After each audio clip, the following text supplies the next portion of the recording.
जय श्री कृष्णा। आपका दीपशिखा के चैनल में स्वागत है।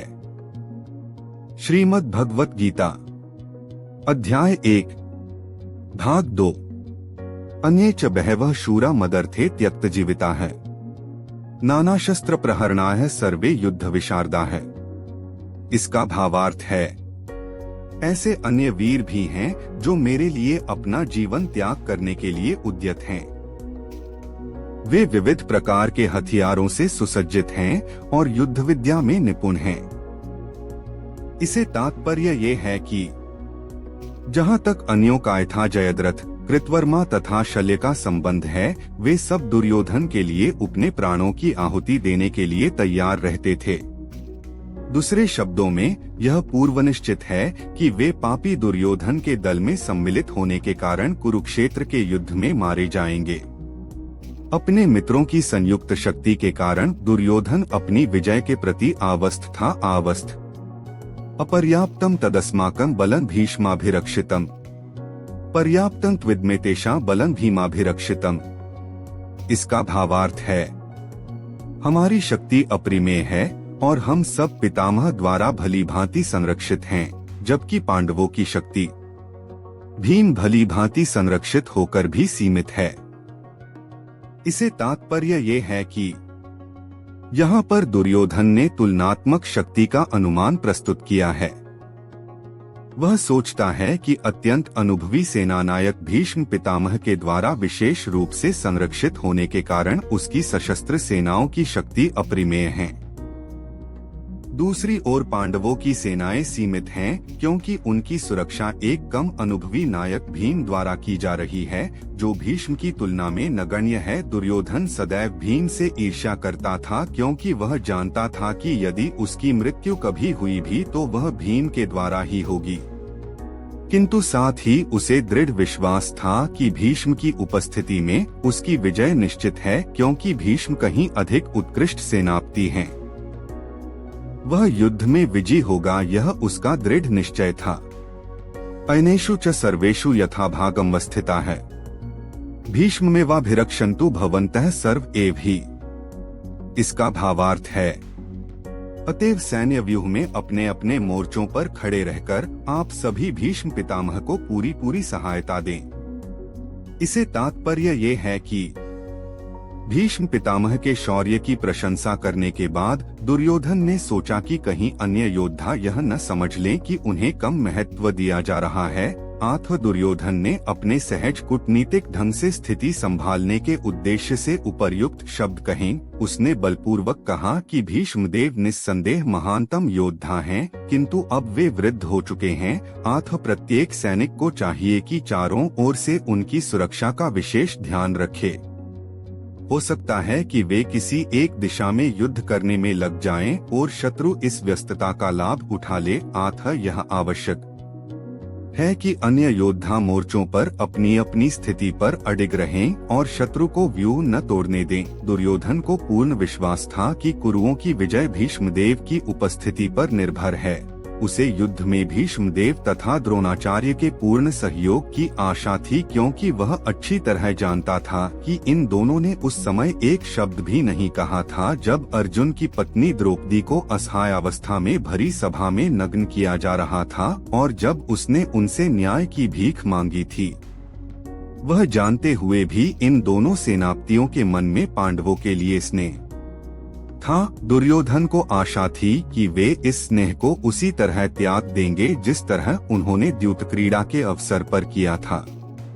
तस्य संजनयन हर्षं कुरुवृद्धः पितामहः सिंहनादं विनद्योच्चैः शंखं दध्मौ प्रतापवान। इसका भावार्थ है, उस समय कौरवों में वृद्ध प्रतापी पितामह भीष्म ने दुर्योधन के हृदय में हर्ष उत्पन्न करते हुए उच्च स्वर में गरज कर शंख ध्वनि की। इसे तात्पर्य ये है कि कुरुवंश के वयोवृद्ध पितामह अपने पौत्र दुर्योधन का मनोभाव जान गए और उनके प्रति अपनी स्वाभाविक दयावश उन्होंने उसे प्रसन्न करने के लिए अत्यंत उच्च स्वर से अपना शंख बजाया, जो उनकी सिंह के समान स्थिति के अनुरूप था। अप्रत्यक्ष रूप में शंख के द्वारा प्रतीकात्मक ढंग से उन्होंने अपने हताश पौत्र दुर्योधन को बता दिया कि उन्हें युद्ध में विजय की आशा नहीं है, क्योंकि दूसरे पक्ष में साक्षात भगवान श्री कृष्ण हैं। फिर भी युद्ध का मार्गदर्शन करना उनका कर्तव्य था और इस संबंध में वे कोई कसर नहीं रखेंगे। ततः शंखाष्ट भैर्यष्ट पणवानक गोमुखा है सहसैवाभ्यहन्यंत सशब्दस्तु मूलोभवत्। इसका भावार्थ है, तत्पश्चात शंख, नगाड़े, बिगुल, तुरही तथा सींग सहसा एक साथ बस उठे। वह संवेद स्वर अत्यंत कोलाहलपूर्ण था। ततः श्वेतैर्हैर्युक्ते महति स्यन्दने स्थित माधवः पांडवश्चैव दिव्यो शंखो प्रदध्मतुः। इसका भावार्थ है, दूसरी ओर से सफेद घोड़ों द्वारा खींचे जाने वाले विशाल रथ पर आसीन भगवान श्री कृष्ण तथा अर्जुन ने अपने अपने दिव्य शंख बजाए।